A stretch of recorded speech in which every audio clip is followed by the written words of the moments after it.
Você sabia que o crochê já salvou uma nação inteira?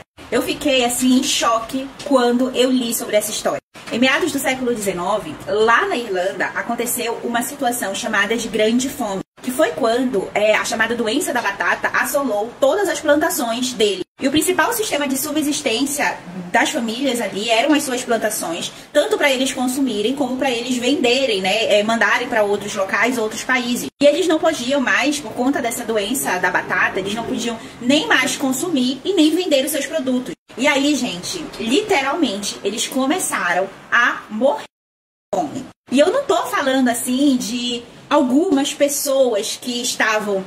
Estima-se que 25% da população nesse período por conta desse evento chamado de Grande Fome ali na Irlanda. E aonde que entra o crochê no meio de tudo isso?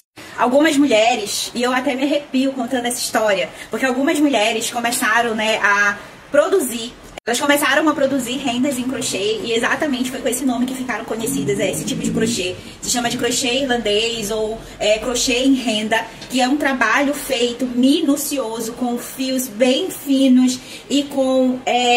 gente, assim, é algo tão primoroso. E elas começaram a produzir, gente. E assim, não só elas, mas até os homens começaram a produzir. E crianças também começaram a produzir. E escolas, eles começaram a abrir escolas lá no país da Irlanda para ensinar o crochê à população. Porque era a única solução que eles enxergavam naquele momento de fonte de renda.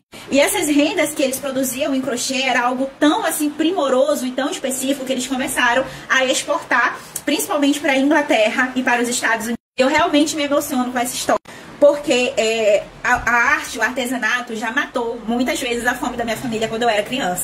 Eu lembro, assim, várias vezes que a gente não tinha o que comer no dia e eu fazia uma entrega, assim, de encomenda da minha mãe e eu pegava aquele dinheiro ali e de lá eu já parava na padaria ou parava no açougue e comprava o alimento do dia. E se não fosse isso, a gente não iria ter o que comer. E foi assim que uma nação, que um país, tá, conseguiu se manter, subsistir naquela época, no século XIX, através de uma arte tão preciosa, mas que tantas vezes é desvalorizado, que é a nossa arte, dessa arte milenar, que é o crochê.